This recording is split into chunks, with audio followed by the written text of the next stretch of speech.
Hey, salut les amis, aujourd'hui on se retrouve pour une nouvelle vidéo sur ma chaîne YouTube et aujourd'hui les amis je vais vous présenter la marque Johnny Lighting ainsi que de la série des American Glory. Donc commençons par la première American Glory. Nous avons une Chevrolet Bel Air de 1962. Franchement, elle est pas belle celle-ci. Donc Johnny Lighting c'est bien une marque américaine et puis on peut comprendre directement que American Glory c'est vraiment américain ainsi que leur peinture tout simplement sur leur carrosserie avec une étoile ainsi que le rouge ainsi que le bleu et le blanc. On peut comprendre directement que c'est le drapeau des États-Unis. Voilà. Ensuite nous avons une Willys Pickup de 41. Ça c'est rare d'en trouver encore aujourd'hui des Willys Pickup. Donc pareil, hein, American Glory de la marque Johnny Lighting, voilà. Donc les Willys Pickup, je ne savais pas qu'ils en avaient fait. Moi, je connaissais plutôt, c'était la Willys normale comme on connaît. C'est pour cela que, comment dire, bah tout simplement que je le trouve beaucoup mieux en pick-up que dans la configuration qu'on connaît, c'est-à-dire ouais, là c'est une 3 portes, ça, on va dire ça comme ça. Donc je le trouve vraiment beau. En tout cas, Johnny Lighting, il faut savoir quelque chose, c'est-à-dire que ça c'est de quelle année? Ça doit être du 2011, ces miniatures-là. Il faut savoir que Johnny Lighting ont bien détaillé leurs lignes ainsi que leurs roues. Vous avez vu par exemple là, c'est vraiment bien chromé. La calandre est chromée à l'avant. Enfin, c'est vraiment du beau travail ce qu'ils ont fait Johnny Lighting. Maintenant, passons. Donc, on a parlé pardon, de la Willys. Maintenant, on va parler de la Dodge Charger Daytona. Enfin, la Dodge Daytona Charger. Donc, toujours du American Glory.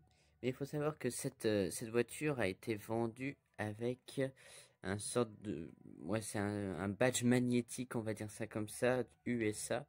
Ce qui est très rare qui soit vendu avec une voiture en même temps. Donc c'est pour cela que American Glory a forcément fait leur petite pub avec USA. Et donc déjà on commence déjà à avoir une belle collection hein, avec déjà 4 voitures, mais c'est pas fini. Parce que maintenant on va parler du Studebaker Champ de 1960. Donc là cette fois-ci oui, c'est Studebaker, on les reconnaît grâce à leurs devants hein, qui sont toujours assez similaires aux berlines. Donc rien à dire pour ce pick-up, il est vraiment beau aussi avec cette peinture. Et la dernière, celle-ci c'est une Pontiac GTO 455 de 1971. Et ben je crois que ça va être la plus belle avec la Chevy Bel Air de 62, car vu la peinture, les flammes sont sublimes. Fallait y penser sur des voitures comme ça, vraiment fallait y penser. Donc on a une belle collection donc de American Glory. Et j'oubliais encore une autre American Glory, pareil, c'est une Dodge Daytona Charger, sauf que celle-ci n'a pas du tout, regardez, je fais la comparaison, celle-ci n'a pas du tout la même couleur que l'autre d'à côté. Voilà. Là maintenant on va parler d'une autre voiture. Alors cette voiture c'est une quoi ça? C'est une Buick GSX ou une GS, ça doit être une GS de 1971. Alors là, elle a une drôle de configuration, c'est-à-dire que c'est une police mais qui est un peu sous l'emprise d'un dragster, on va dire ça comme ça. Passons maintenant. Donc maintenant on a encore une sorte de American Glory, sauf que là c'est une USA 1. Donc là, comme vous pouvez le voir sur le côté, c'est une Chevy Vega, donc une Chevrolet Vega de 1972. Et puis là, je crois que... Après, ça reste une Chevrolet Vega, donc c'est toujours le même devant. Je crois que là, j'avais même pas bien regardé, mais je crois que c'est la plus belle quand même. Ouais, je valide. Franchement, elle est vraiment belle. En plus, avec les petites étoiles or, comme ça, lui font, comment dire, ça l'égaye un peu, on va dire ça comme ça. Au lieu du rouge et blanc et bleu, ça lui change un peu. Donc maintenant, on va partir maintenant sur d'autres séries de Johnny Lightning. Et on va commencer par la série Coca-Cola. Donc, là, nous avons... C'est quoi comme voiture, ça? Ouais, ça doit être un... Ouais, c'est un Ford Panel Delivery de 1955. Alors, je crois que ça a vraiment été des utilitaires de Coca-Cola dans les années 50. Ça doit être pour ça qu'ils l'ont fait. Donc, on voit très bien que les couleurs, même que le pick-up, enfin que le transporteur est fait vraiment américain. Qu'est-ce que je pourrais dire d'autre sur cette voiture? Bah, ces utilitaires-là, pardon, ont pas que servi pour Coca-Cola, pardon. Ils ont été servis aussi pour, je crois, bah, pour la poste, tout simplement. Qu'est-ce qu'ils ont servi d'autre? Bah, tout simplement pour utilitaire de chantier, tout simplement. Maintenant, on va passer à deux Pontiac Firebird. Je vais juste enlever l'American Glory. Donc là, nous avons deux Pontiac Firebird. Enfin, c'est des Trans Am Firebird, hein. Après, on va dire ça comme ça. Ça doit être ça doit être des 1977, si je me trompe pas, les voitures.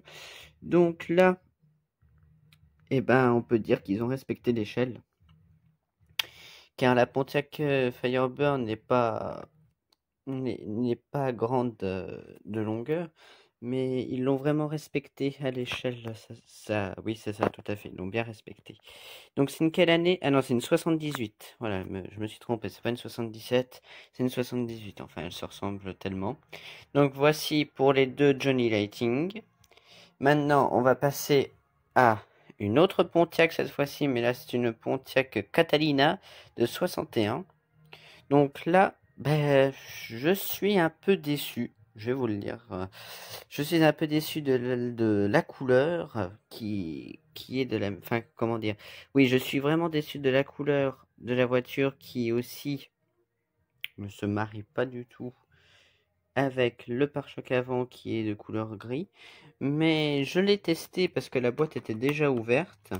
Je l'ai testé, elle roule vraiment bien. Après, c'est Johnny Lighting, hein, ils se sont améliorés aussi avant pour les faire bien rouler, on va dire ça comme ça. Donc voici pour la Pontiac Catalina.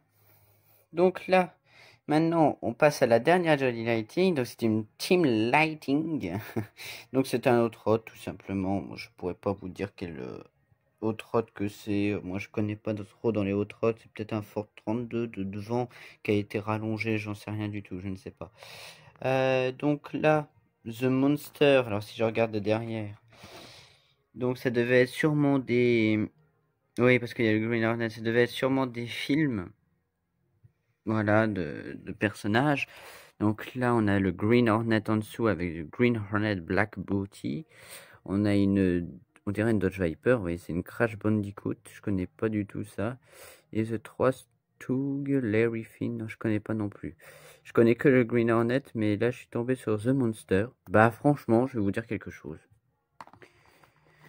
Bah, j'aime bien. Le paquet est magnifique. Par contre, tout est beau dans Johnny Lighting, tout est beau. Puis ça, ce paquet se différencie des autres qui sont toujours de la couleur rouge, comme vous pouvez le voir. Donc, franchement, j'aime bien. Par contre, ces voitures, je vais les laisser dans le blister, car je sais que Johnny Lighting prend de la valeur d'année en année.